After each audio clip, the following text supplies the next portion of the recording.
So I really want to focus on the ending of that episode, but before that, I do want to talk about the rest of the episode. So pretty much most of the episode just consisted of Gabimaru and Sagari kind of joining forces to take down that giant criminal we saw. And of course they have some, especially Gabimaru, he notices that the giant criminal is very, he's very strong and, very, a lot of what Gabimaru, a lot of his attacks.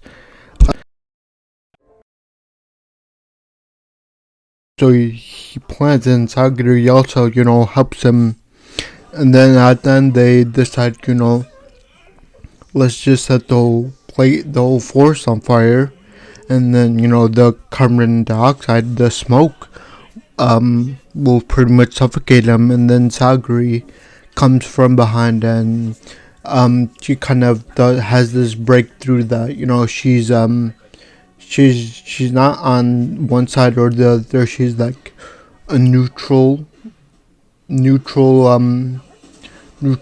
neutral side, and she kind of has this anime breakthrough, and she finally could uh slice his neck. As you saw in the episode, she pretty much had this anime breakthrough, and then boom, she was able to finally cut the criminal's head all swiftly like she does. But then, in the reason I'm so interested in this is because what happened after. So after he was, beheaded, Sagiri pretty much, mourned his death pretty much. If you guys have seen Demon Slayer, you'll know that that same trait that Sagiri has, mourning anyone's death, even though they're demon, is the same thing as Tanjiro does. He like after defeating any demon, he comforts them and holds their hand or whatever, and mourns their death pretty much. Same thing what Sagiri did, and I just wonder how far this will go for her, because it's not really natural to mourn the death of a very violent criminal. We saw his kind of past. He killed his whole village and his family, not because of a because he was hungry all the time, and he pretty much wanted to play. And I guess Sagiri, just mourns his death, and I just find that all, very, very, I just want to talk about that. Sagiri mourned his death, and I just feel like that's unnatural, even for an executioner to do that. But yeah. So they finally, behead him or defeat him, and I want to talk about that ending. So pretty much, Gabimaru and Sagiri regroup with the Konoichi, and together they find a rundown village, and they finally find out, or one of the executioners finds out or remembers that this island was, I don't know what was, but it had a name to it. It was like I don't know, I forgot, Shikiomi or something, I don't know. But it was pretty much, he described it was a island meant for these hermits to live at, alone, isolated. And pretty much he explained that these hermits were these old men, pretty much, that could perform magic or had magical powers, pretty much, like, in a sense, like exorcists, pretty much. And he finds their kind of remains of the abandoned buildings and rundown buildings, and then towards the end, one of the pairs of the executioners and their criminals you know, as they're kind of taking a break, one of the criminals gets very curious, and then he stumbles upon these two, I guess, people that, as you could see, were making out. And then, they turned to our criminals, and they had this very scary face. I mean, if you saw the video, you'll know what I mean. But I have a theory for this, what this island really is.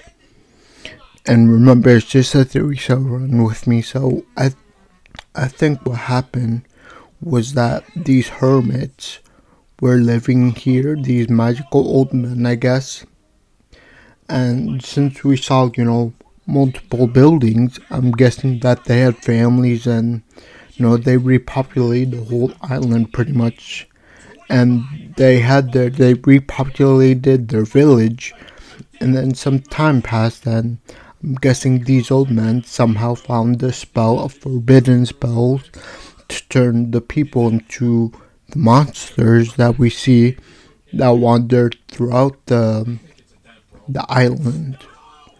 And then I think that these old men also found a spell that turns them into monsters.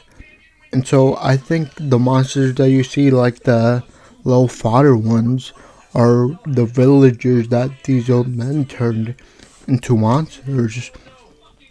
And these old men that turned into monsters themselves are the giant monster ones that that we saw last episode, that they were able to speak language.